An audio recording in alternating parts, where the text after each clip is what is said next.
So here's my challenge to you. I've offered a loose reconstruction of Greene's argument. I think that that loose reconstruction might potentially have some problems, but that you won't find a quick objection to it.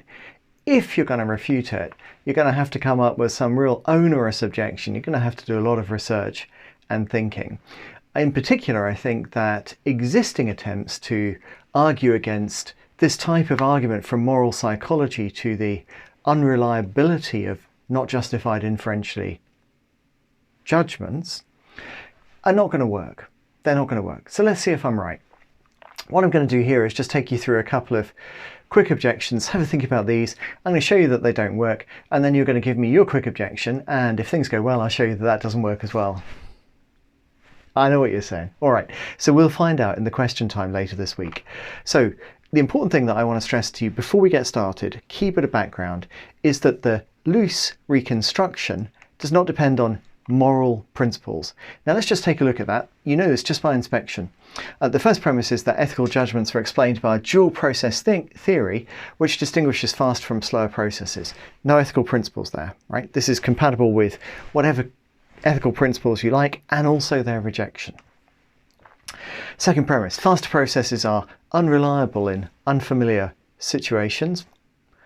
There is no ethical principle there. You remember that unfamiliar is characterized relative to those processes, right? Relative to the ways that those processes operate and the information that fed into their learning, either through evolution, culture, or personal experience. Was that information sufficient for them to track the truth? If the answer is no, the situation is an an unfamiliar situation. So there's no ethical principles hiding there. It follows from this that we shouldn't rely on faster processes in unfamiliar situations. Now, that's not an ethical matter, okay? There is a should here, so there's something normative, but I take it that's epistemological. So we're all good. So far, so good. And actually, to be really fair here, there's nothing specifically ethical about these three premises, apart from the fact that we've restricted ourselves to ethical judgments. But actually, the same thing would be true in the case of the physical or any other domain that you like. Absolutely. Of course, if you go for the language, if we said linguistic judgments, then the notion of unfamiliarity needs revising, of course, for the obvious reason that the facts are, on almost any view, determined by the fast processes themselves. But that's a special feature of capacities like language, rather than some sort of special ethical thing. All right, very good. No ethical principles. That's what I'm saying to you. There are no ethical principles that you need to accept this argument. So fourth premise, when philosophers rely on not justified inferentially premises, they're relying on faster processes. Look, no ethical principle. We also have reason to suspect that moral scenarios philosophers consider are unfamiliar situations. And if you remember, that's for two kinds of consideration. One is that they involve potentially wicked learning environments. And philosophers are likely to be pushing the boundaries. They're likely to be interested in those edge cases and so on. So pushing what the fast processes can do, just like people were when they were exploring physics. It's right and proper that they are, but then you can't also rely on the fast processes. The other consideration was that disagreement can sometimes cue us into an unfamiliar situation. So once again, there are no ethical principles hiding behind this premise. There are no ethical principles there at all. Now, the conclusion as well doesn't involve any specific ethical principles. So we are saying, this is the slightly expanded conclusion that I argued for earlier in the lecture today. We are saying that not justified inferentially premises about particular moral scenarios and also about principles there where there could be some debate. Those can't be used in ethical arguments where the aim is knowledge. So this is about moral principles, right? But you don't have to accept any particular moral principles in order to accept this claim. So I say to you, the loose reconstruction does not depend on moral principles. It allows us to reach a conclusion about certain moral principles, but it doesn't require any premises about them. Now you're going to see why that's important in a second. We're going to get to an objection by the rather brilliant Greene, who in fact offers a whole family of objections. What I've done here is just picked out one that I'm particularly fond of. I think that actually we can answer any of these with any of her objections with the loose reconstruction. But once you've seen me answer one, I guess you can fill in the bits for yourself with the other ones. So Greene says, to say that a particular psychological process does not track moral truth is to say that the process generates judgments which are not subjunctively sensitive to certain moral properties. She goes on, we cannot say this without making some moral judgments ourselves. Is there an objection here? No. This is all background still. Where am I in relation to this? Well, the first thing is this notion of tracking moral truth. Now, I'm not sure what Greene has in mind here. I think that a process tracks an attribute just if how the process unfolds non-accidentally depends, perhaps within limits, on the attribute. Change the attribute, and within limits you'll change the process. Now, if I think about tracking in that way, tracking doesn't require perfect correspondence. The process may go horribly wrong in certain class of situations. In particular, it may go horribly wrong in lots of unfamiliar situations, but nevertheless still track the truth, because there are a range, limited but useful range, of circumstances in which the process, how it unfolds, corresponds to the presence or absence of that attribute. So no one here is saying that fast processes don't track moral truth in that sense. I think what we need to do is to strengthen this slightly and say the point of the loose reconstruction is that those fast processes don't invariably track moral truth. Once we get outside the familiar situations, they may track moral truth, but their doing so will be accidental. We also know, because of the speed-accuracy trade-off, that certainly there will be limits outside of the familiar situations to their tracking the moral truth, and even inside them to some extent there can be some degree of error, because they are trading accuracy in order to gain speed. Marvellous. So once we've kind of fixed that up, now we've got an interesting observation. But is the observation true? I don't think it is true. I don't think it is true. I think Greene is perfectly justified in asserting this in 2016 because the arguments that she was considering at that point were arguments for which this was true. But it's not true in general, and in particular it's not true of our loose reconstruction. We are saying that the fast process does not invariably track moral truth, but we're not saying that it's not subjunctively sensitive to any particular moral properties, right? We don't know which moral properties are computed in order, if any, right? Maybe none of them are, but we don't know which of them are computed and which of them are not computed by the fast process. We're not in the position that we are in the case of physical cognition, where we might hazard a guess and say friction, gravity, air resistance, these are not computed by the fast processes that underpin physical cognition. Impetus, that is computed. Now, we don't have the comparable claim about ethics, nor in the loose reconstruction are we relying on any such claim. If we did have such knowledge, of course, we could actually go far further and do all kinds of interesting debunking. We could do all kinds of interesting debunking if we had that. We don't, but we also don't need it. The loose reconstruction doesn't depend on any such premise. So here's my point. I'm going to keep saying this. It's terribly important. The loose reconstruction does not depend on any moral principles, nor does it depend on claims about the structure of that fast process. In particular, it doesn't depend on any claims about what the fast process does and doesn't track. We do not know, is my view. So now comes the proper objection. That was all background. Here comes the objection. This is one of my favourite objections. It's Greene's regress objection. What does she say? I'll tell you. She says, nearly any attempt to debunk a particular moral judgment. Ooh, hang on a second. What do we mean by that? What do we mean by debunking a particular moral judgment? Is that something we're doing? Well, let me remind you. So we've got the drop scenario. Would you like to kill 5 people with a boxcar by doing nothing, or let one person fall off a bridge, get crushed by the boxcar, preventing the certain death of the other 5 people? Your choice. What do you feel like? Now, most people think we should not drop, and indeed this kind of premise is used as an objection to various forms of consequentialism and utilitarianism. I already mentioned that once today, so I'm sure you have been concentrating throughout. You really remember that. Singer's article from 2005, Ethics and Intuitions, gives you a good paragraph just packed of examples of famous philosophers coming up with exactly these kind of cases. What's a debunking argument? So debunking argument says, look, we don't know that this premise is true. you and I may well have, I do have, very high degree of subjective certainty that we should not drop. I find it very difficult to come to grips with the idea that it might be okay to drop in this situation, right?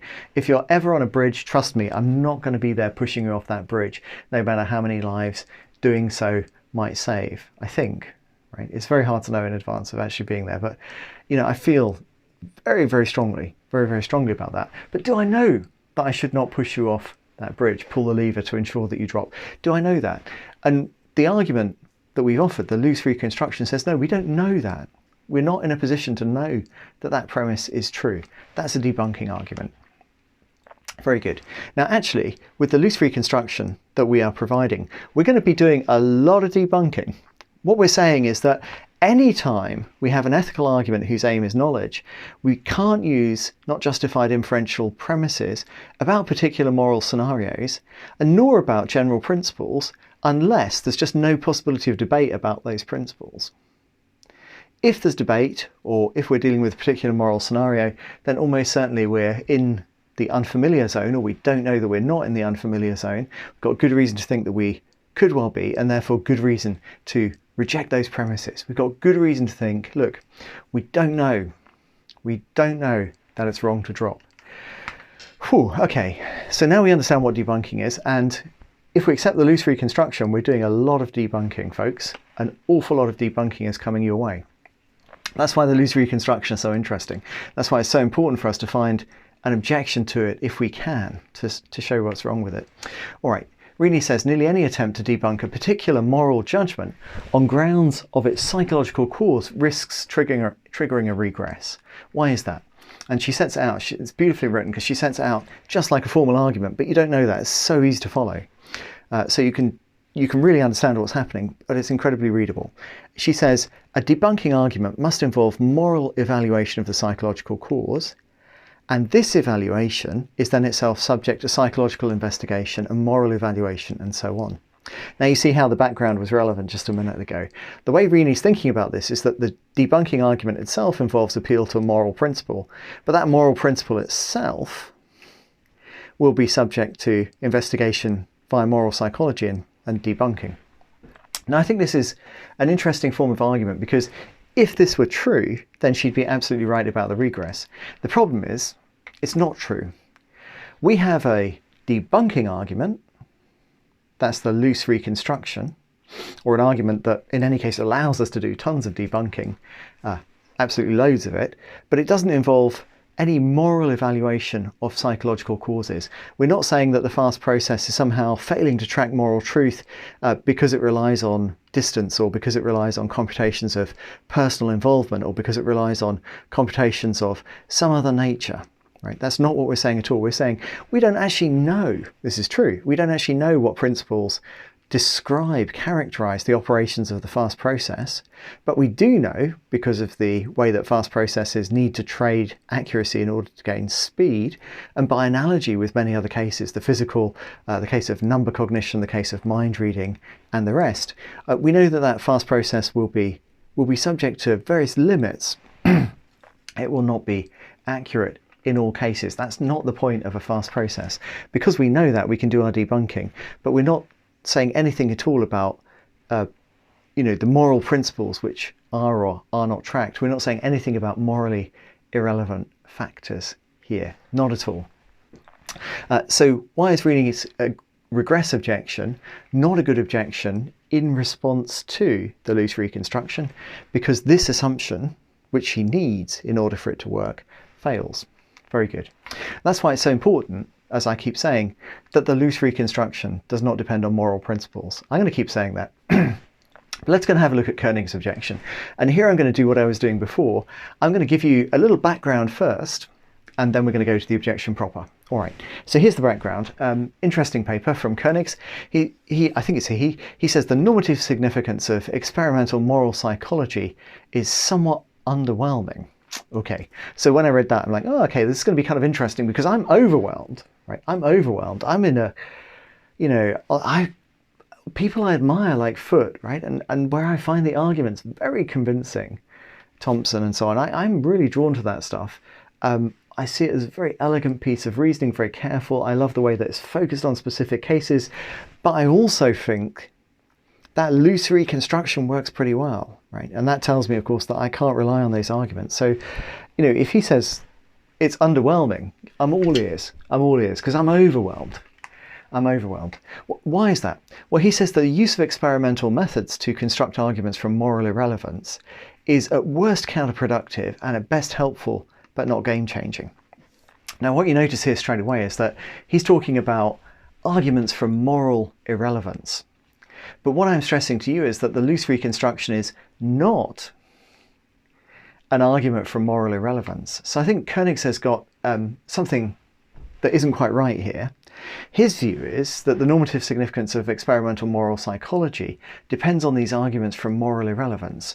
My view is that arguments from moral irrelevance are, just as he says, not particularly interesting because they tend not to work, or it's very difficult to see how they could work. I don't know a single argument from moral irrelevance that has persuaded lots of people to change their view. That's not quite true. I think Greene probably has been influenced by those arguments to some degree. However, the loose reconstruction, not an argument from moral relevance, I think that does have a lot of significance. So the thought here is that if we're going to find that experimental moral psychology is important, we need to find that it doesn't just give us arguments from moral irrelevance, and indeed, that's what the loose reconstruction says. What's an argument from moral irrelevance? Sorry, I just heard you ask that at the back there. Was that you again? Yeah, all right, sorry. A bit louder next time. What's an argument from moral irrelevance? I nearly missed that. An argument from moral irrelevance is one which involves a premise which says, look, process is influenced by a particular principle. That principle is morally irrelevant, therefore the process is not to be trusted in this case.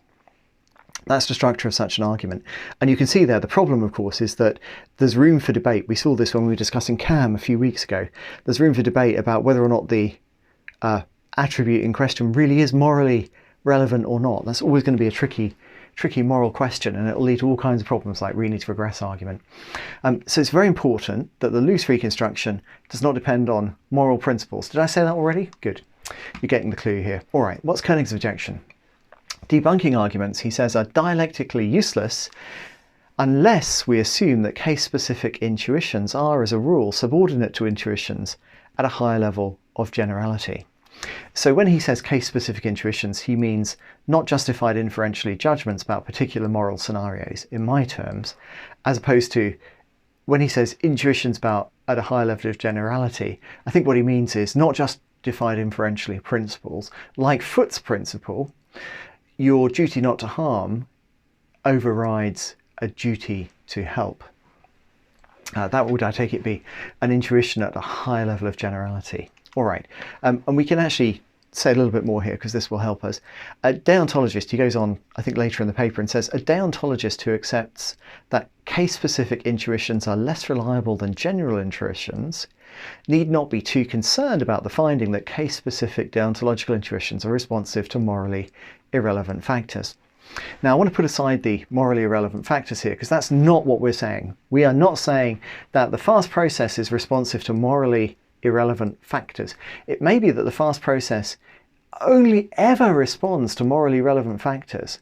The important thing for us is that it does so within limits. It does so within an approximation, and that's the source of error, right? We know it will bring us into error outside of familiar situations. So it is with all of these fast processes. Now, so the essence of Koenig's objection is that we can really relax about objections and undermining of case-specific intuitions, because in Koenig's view, the really important stuff are the intuitions about general principles, not justified inferentially principles. And quite a few other people, of course, take that view in ethics. But what you notice here, when we were discussing the rules on reflective equilibrium, we were able to generalize the argument. I should have actually generalized premise 5 as well. We've got reason to suspect not just that the moral scenarios philosophers consider are unfamiliar situations, but also that the principles, insofar as the principles that philosophers offer in ethics are debatable and controversial, they extend into and have implications for unfamiliar situations. That allows us to draw this general conclusion that we should not, insofar as our aim is knowledge, use not justified inferentially premises either concerning particular moral scenarios nor concerning debatable principles.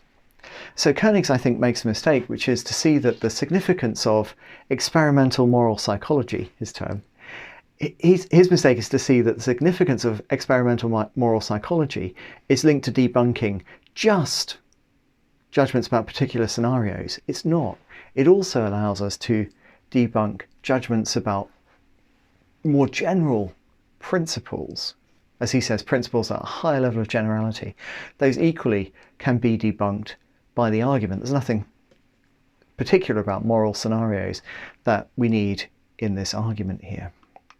Okay, so Koenig's objection, I think, also fails. Let's have a third attempt at a quick objection. So I like this objection. Now, I haven't got a particular source for this objection. I think it could be traced to one or two people, but for the most part they raise this sort of objection in connection with discussions that I don't feel connect directly, so it wouldn't necessarily be fair to cite them.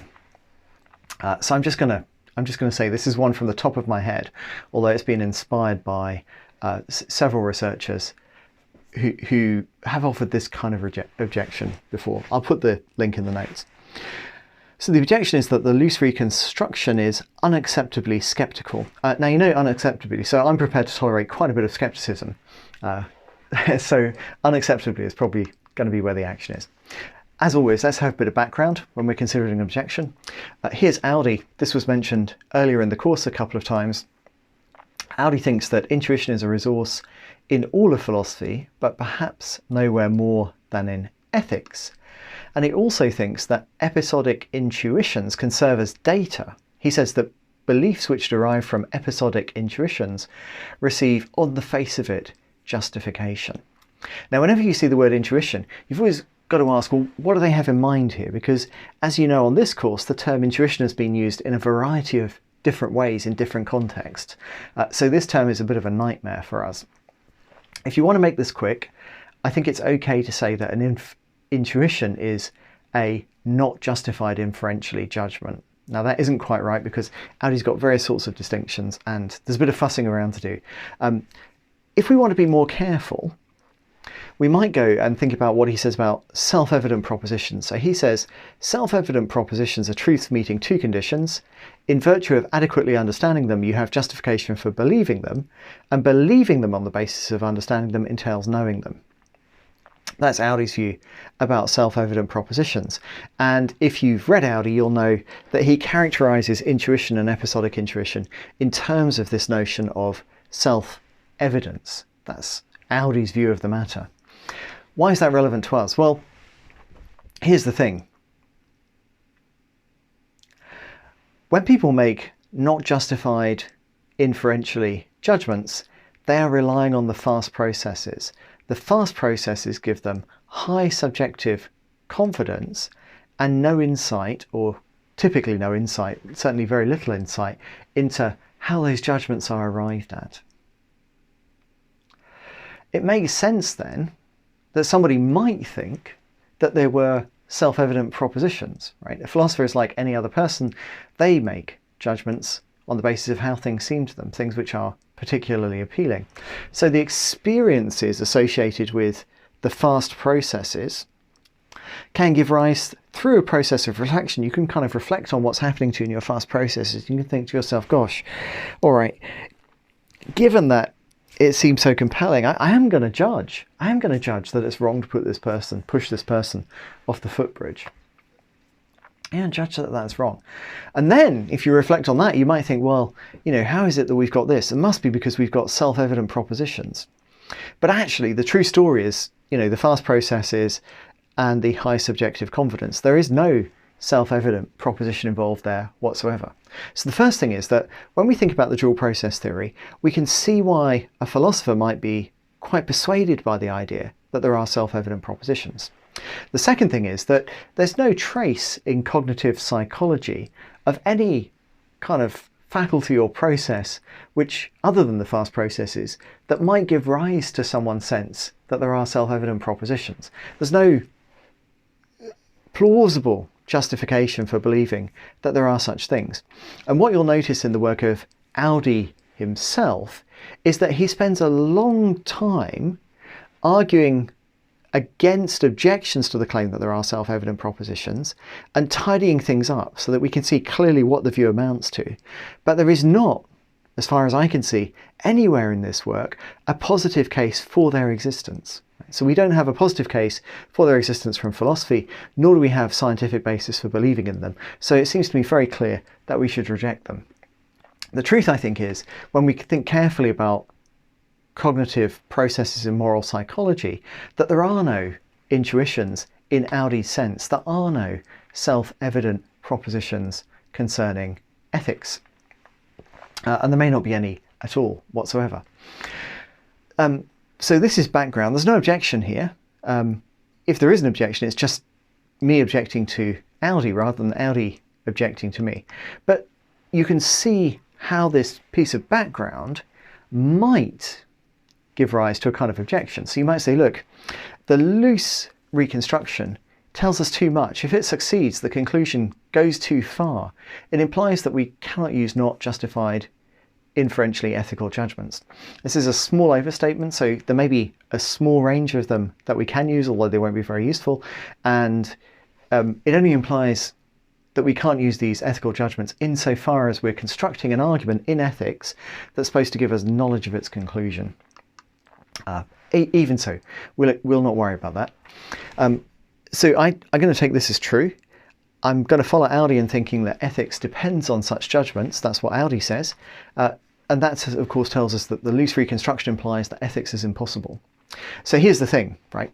If I did have an argument which told you ethics is impossible, and you couldn't see an objection to the argument, should you nevertheless reject the argument's conclusion on the basis that you're more confident that ethics is possible than that my argument's right? I think you should. I think you should. So I think this is a potentially quite a good objection. We often, I think, are in this situation. There are arguments which seem quite compelling, but what we know about all arguments is that in the long run, they turn out to be wrong. The good ones take us a bit closer to the truth, allow us to refine and develop ideas and come closer to correct arguments. So if the conclusion of an argument is in conflict with all of ethics, then we should probably not accept the argument. But there's a catch here. There's a catch. It's not quite true that ethics depends on such judgments. What's true is that a lot of philosophers, including some excellent philosophers, which many of us will be taking as heroes, so Foote, Thompson, these kind of philosophers. For example, in my case, you may have other more recent examples. Rawls is a hero to many people, actually. These philosophers, their ethics depends on those judgments, but that's not true of ethics generally. The truth is this: philosophers, and indeed researchers in any discipline, can go for a very long time, decades if not centuries, of pursuing a research program based on fundamental mistakes. There is nothing that prevents us from doing that. It's not the case then that ethics itself depends on these judgments. Many, perhaps the dominant ways of doing ethics that we have today and that have been explored over many decades do depend on such things, but that doesn't mean that this is the only or the right way to do ethics. So is the conclusion unacceptably skeptical? Right? Is it unacceptably skeptical to say that ethics as it has typically been done and been done by an awful lot of incredibly brilliant philosophers over a long period of time is based on some flawed assumptions? It seems to me if we look at the history of science, there are plenty of cases where that kind of radical conclusion turns out to be true. That kind of radical conclusion turns out to be true. It may be that it's true in this case as well. I think at the very least we should be open to it. So yes, the objection definitely weakens my confidence in the loose reconstruction, but no, I don't think that the objection as it stands succeeds. Here we are in conclusion. The loose reconstruction is not an argument which depends on moral principles, although it allows us to debunk arguments for certain moral principles. the loose reconstruction does not create a regress. It's not limited to judgments about particular moral scenarios. It can also debunk not justified inferentially judgments concerning general principles. Right? So if you think that you have some kind of intuition that it's more wrong to harm than it is not to help, then I think that the loose reconstruction needs to have a conversation with you, because the loose reconstruction is telling you you cannot rely on that not justified inferentially judgment, no matter how compelling it might seem, if your goal is to gain knowledge of a conclusion. And finally, I think the loose reconstruction is probably not unacceptably sceptical, although if I was going for a quick objection that had the most chance of working, that's the one I'd go for. So here's the thing. My sense is that the quick objections are not going to work. I'm very pleased with myself then that the loose reconstruction is working nicely. I'm also a bit devastated that now you and I have got to go and look at some onerous objections. We've got to get into the kind of details of the premises and explore the evidence in a bit more detail to see if we can refute the argument that way. But meanwhile, I would invite you to come up, ideally by the live session on Thursday, but at any point that you finally get around to it, could be years from now even, I'll still be interested. I would invite you to come up with a quick objection to the loose reconstruction. What in your view is wrong with it? Why is the conclusion of the loose reconstruction not supported by the premises, or why is one of those premises false?